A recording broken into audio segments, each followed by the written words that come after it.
Hello people in it, my name is Maximilian, and because of recent updates to the game, I have decided that it is time to remake my Inaros build. Specifically, there's some things that could be fixed, and with the changes to the Gladiator mod set, damage has significantly changed. Damage against Grineer specifically has changed dramatically, and it's something that I've had to come and address. I'd like to begin by saying a few things.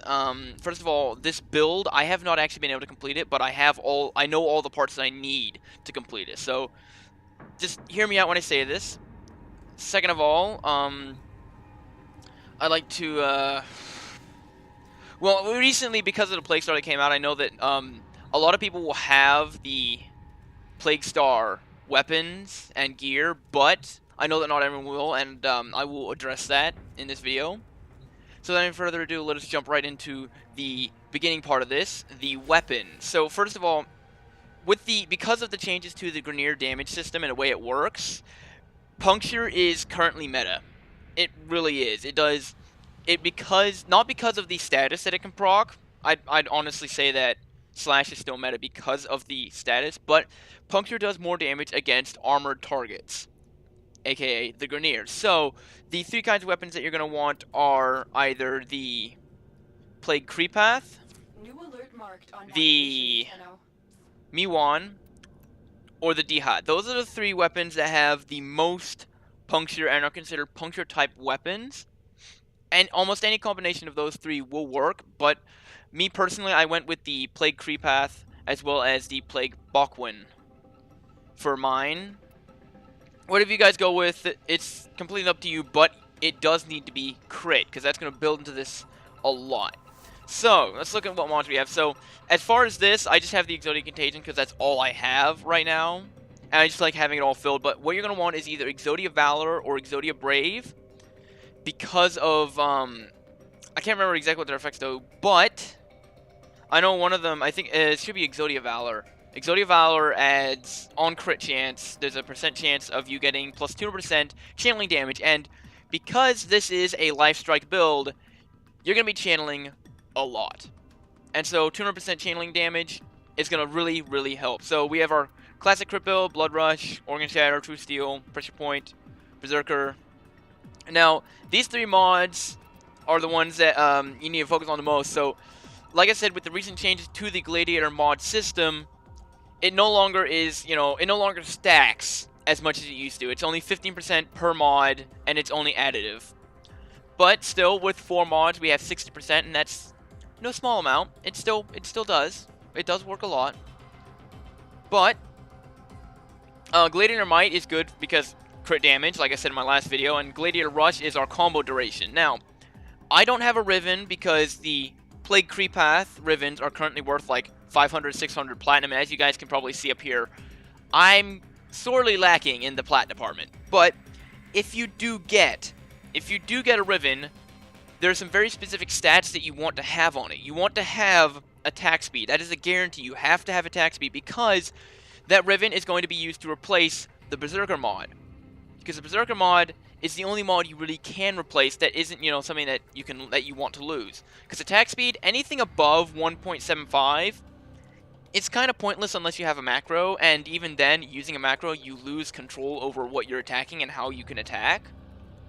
So anything above 1.75 is kind of pointless. I mean, it's all based off what you want, though, so if you want to keep it, that's your prerogative. But on top of Berserker, you want crit damage, because what I found with this build, specifically this one right here, after 5 hits, I start getting red crits. After 15 hits, I have guaranteed red crits. So it's a lot like my Scythe build back before the Gladiator mod set was nerfed. But you want that crit damage. That crit damage is going to be really useful. I'm at 5.5 because the Creepath has that extra 0.2 crit damage, which is great. But other than that, not a lot has changed as far as what build we want to go with. So let's move on to the Warframe. We have Inaros.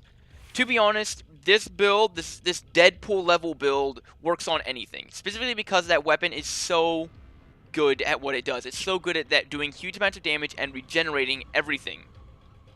But The reason I like Inaros is because it has a huge health pool, and with that huge health pool, I don't have to deal with getting one-shot as easily as I would with other Warframes.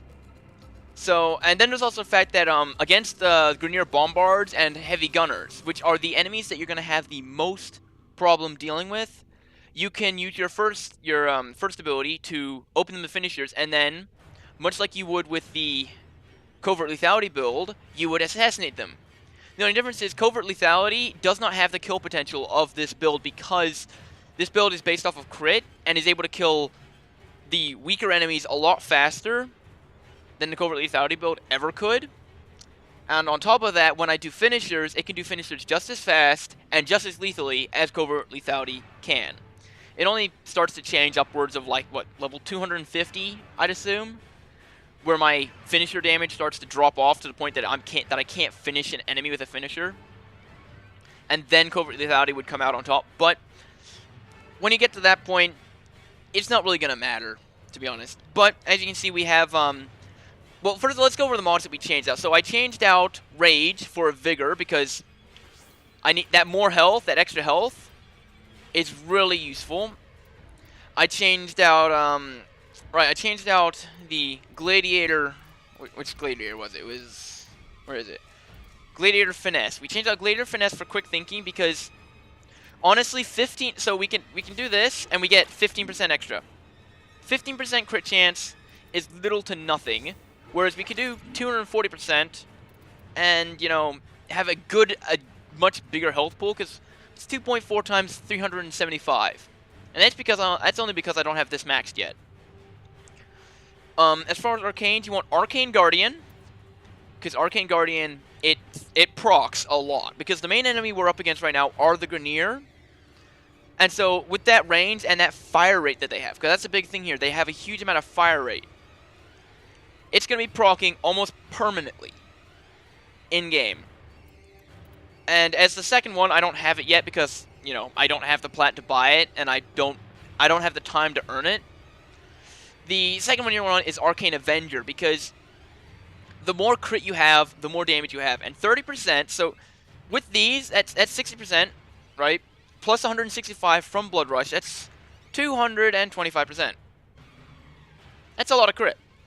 It's a lot of crit. And if you multiply, so that's 2.25 times 30, right? That's it's around 65 to 70% crit chance as a base times your combo multiplier. So if you have a 4 times combo multiplier, that's 4 times around 65% crit chance. 4 times that. That's a lot of crit, right? And so, and with that permanently procced, you have a much higher damage output than you normally would. So we have Steel Charge, that's already been there. Handspring, we need that faster recovery for when we get knocked over. All the rest you guys should already know. Now, let's get on to the third and final part of this build that you guys should already know of this because I've already went over it. Not much has changed, but we have my Adarza Kavat.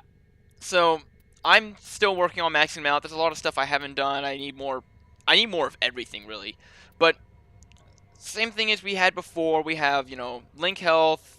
We have our Link armor, because having that huge amount of health, this thing is more tanky than I am. It's specifically designed to be a damage sponge. Alright? Not the sponge damage for me, but to be able to take hits that basically anyone else wouldn't be able to shrug off.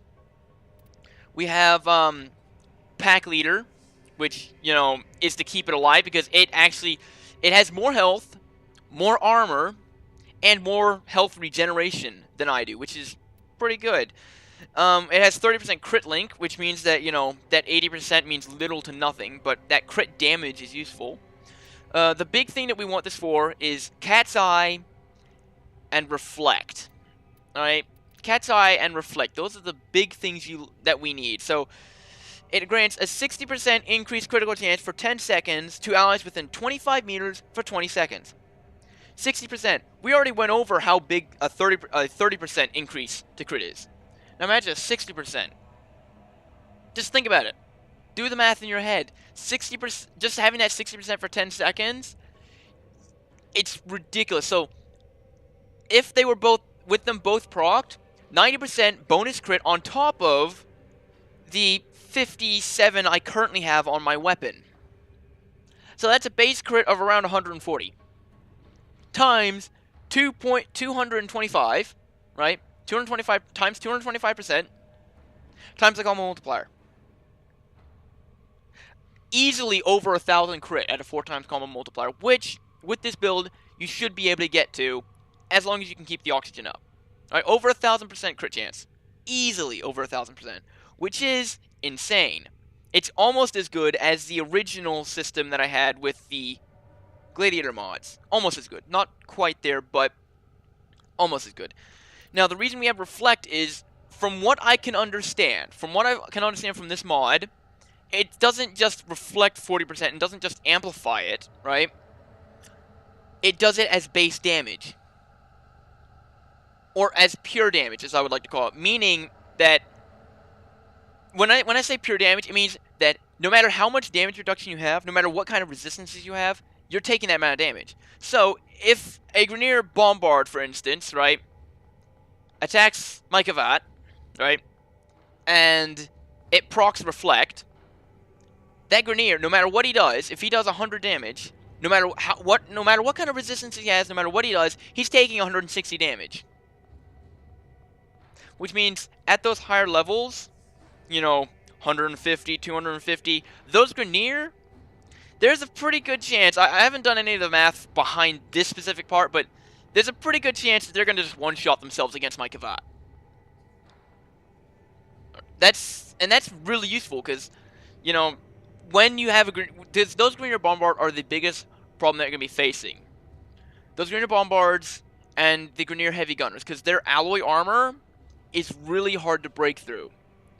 And that's why on the Riven, if you have one for your Zal weapon, that's why the Riven that you have should not have a negative on finisher damage, because that's like I said before, the reason I like Inaros is because the first ability opens up the finishers. Those finishers, late game, are like the only way you have of killing Grineer Bombards and Grineer Heavy Gunners. And with all the crit damage that you'll have and all the crit chance you'll have, all those damage multipliers added on with a finisher is almost guaranteed to kill that enemy. As well, if not better, than the Covert Lethality build. Covert Lethality is limited to finishers, meaning it only affects finishers. Yeah, it has that plus 100 damage, but let's be honest. 100 damage on a dagger that has low range. Yeah, it has good attack, but it also has no real ability of attacking more than one enemy at once. At all. So, it has high damage output potential. High damage output. But this weapon has guaranteed damage output potential, meaning its damage is guaranteed to be very high against any enemy, almost regardless of the situation. Even Noxes. You can, if you once the Nox pops out, by the time it pops out, you should have a high enough combo chance that your crit damage and your crit chance should be insane. And when you do a finish on that, it should do a very, if not finish him completely, if not, you know, end him outright, it should do a huge portion of his health as damage. So, if you guys enjoyed this build video, please leave a like below, comment, subscribe, turn on the notification bell if you want to see some of my other build videos, because I am going to be starting that up again. There's a time-limited mission alert available. Check navigation. Lotus, I'm busy. Shut up. And I'd like to start setting light goals and view goals, because, you know, it's just I need to start building up. I do. And so I'd like to see if we can reach 2,000 views and 100 likes for this video. So without any further ado, I will see you guys in the next video. I hope you guys enjoyed, and I will see you later.